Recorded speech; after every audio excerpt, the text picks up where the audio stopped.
Welcome back. My name is Juji Carminati. I am the Careful Diver, and today we are going to talk about din versus yoke. What? Yep, we're going to jump right in. So first, let's talk about what it means, din versus yoke. What are we talking about? We're talking about the attachment of the tank. We are talking about how the tank valve comes out of the tank and makes itself available for attachment to your first stage regulator. So why are there two? Well, actually, there are two because one was developed in Europe and the other one was developed in the United States and became standard in the US. And so all you're talking about really is market share with a few technical differences. So let's start with DIN. DIN stands for Deutsche Industrie Norm, which roughly translates to German industrial standards. And it was created in Europe and it came to the United States in about the mid 1980s.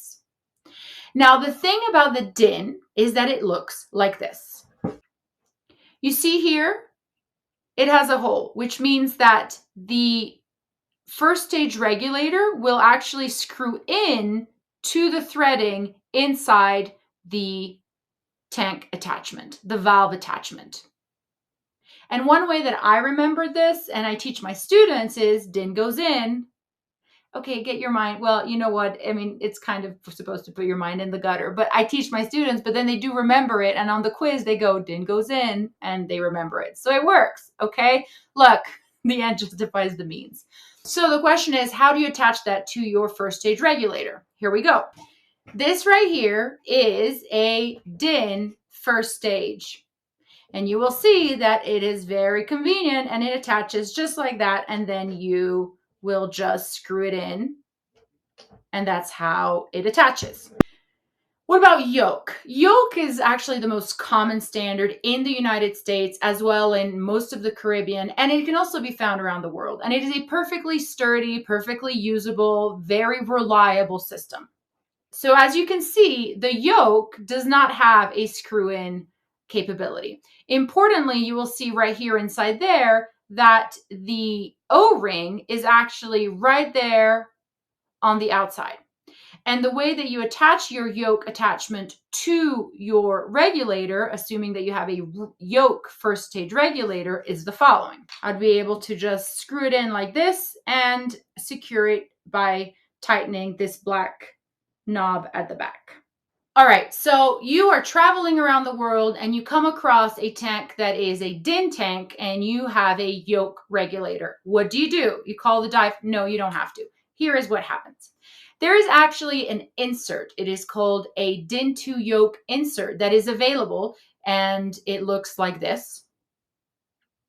And what you would do is that you would be able to simply attach your yoke first stage to the din tank that has the din to yoke adapter.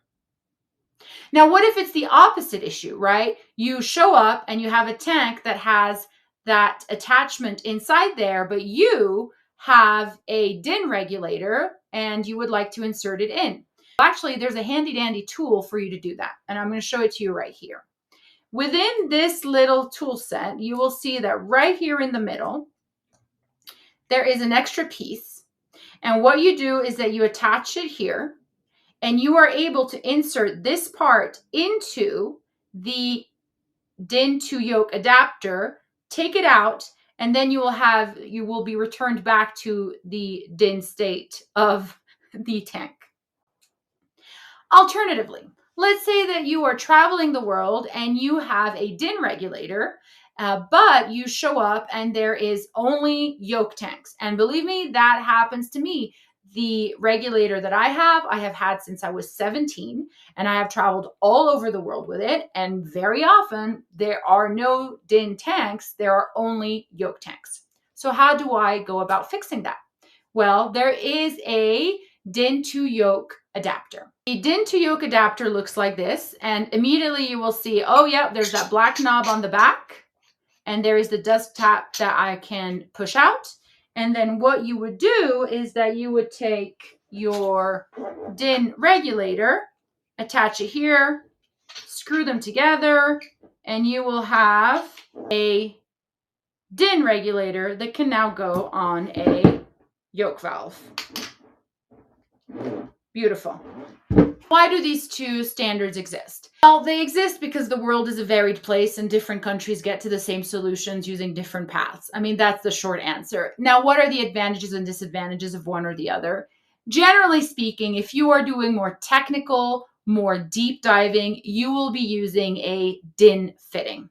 And that is because the idea is that the DIN fitting, because it screws into the tank valve, is a little bit more secure. There is also the fact that DIN valves and DIN tanks are in fact tested and allowed to be used at higher pressures. Normally, yoke tanks are only tested and validated until about 200 bar, which is about 3,000 psi. It's technically 2,900, but it gets rounded up. Allowable operational pressure for a DIN tank is 300 bar, which is about 4,000. It's actually over 4,000 psi. And that is why if you are a technical diver, you will more likely be using a DIN tank. Overall, though, all you have to remember is that if you have a first stage yoke regulator, it might be a good idea to have that DIN to yoke adapter in your kit. It's very small, it's portable, and you should make sure that you buy that same little tool that I demonstrated earlier. And if you have a DIN regulator, just make sure that you have one or two, because I tend to misplace mine, one or two DIN to yoke adapters. And that's it. That is what I think you should know about DIN and yoke. I hope this was helpful. As always, I'm Juji Carminati, and this is The Careful Diver.